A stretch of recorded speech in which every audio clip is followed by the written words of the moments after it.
Dear travel friends, in the following, you will see, in several parts, a journey across Thailand that led me to some organized and some completely unorganized places. Let's call it a controlled pickup adventure. This trip lasted about 6 weeks and took me around 6,000 kilometers through Thailand. We already know the Maha Nakhon Tower in Bangkok from the first part of the video series, but the digital light show there will leave you speechless, I promise. Even the elevator itself is already a spectacular light experience, and once you step onto the illuminated platform, you hardly know where to look first. But see for yourselves.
Not far from there, the question arises, how did Chinatown actually come into existence? In this museum, the different eras are presented in an entertaining way.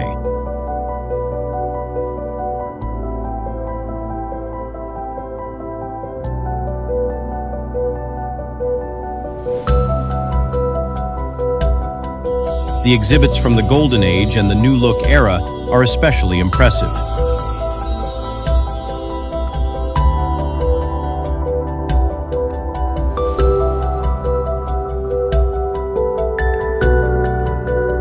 Here you can see a model of Chinatown.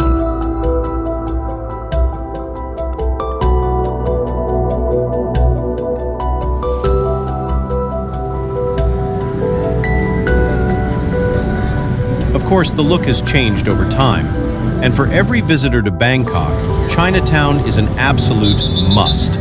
The atmosphere, with its hustle and bustle, liveliness, and sheer noise level, is almost impossible to surpass. Walking through it is an adventure with a guaranteed fun factor.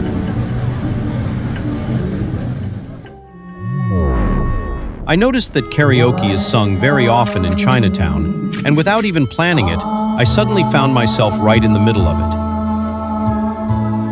You did it! Yeah! It is simply meant to be fun, and that seems to work very well.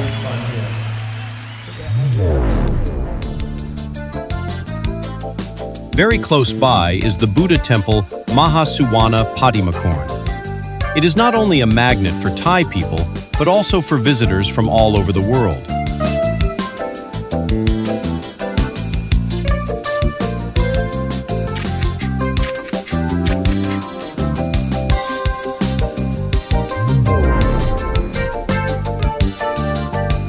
On the lower floor of the building, the history of the Buddha statue's creation is presented.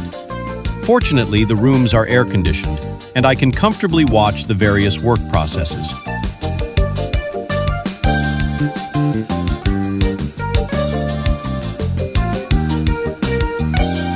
These date back to the 13th century and the Sukhothai era.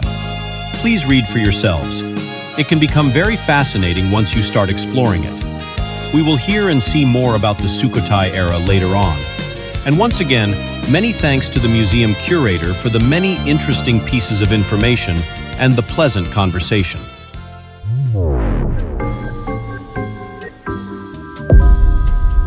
The history of silk in Thailand is unthinkable without Jim Thompson.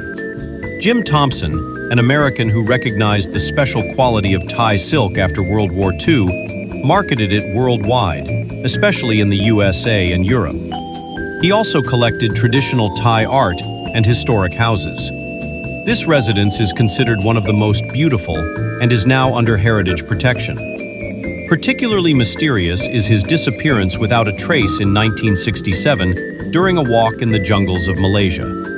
His fate has never been solved to this day. The background music is a homage to him.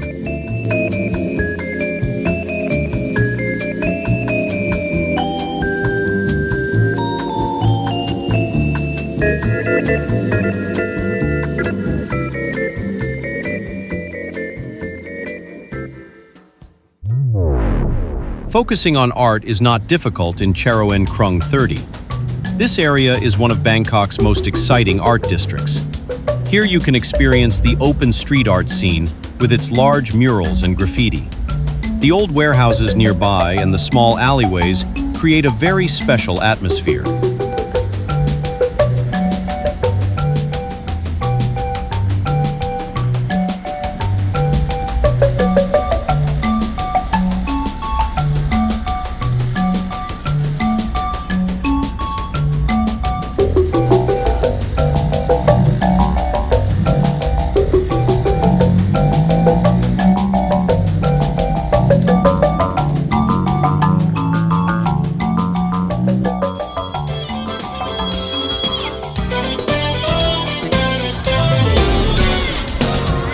I already mentioned Songkran in the first part.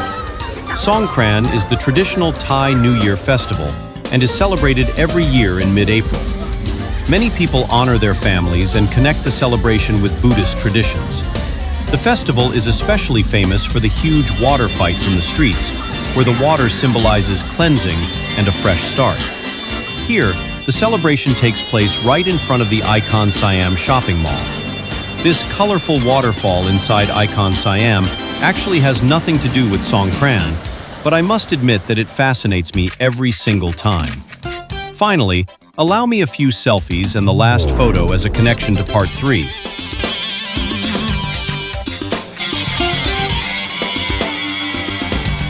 I will show this imaginative, colorful dragon with its Buddhist background in more detail in part 3. Stay curious, and until next time, bye-bye.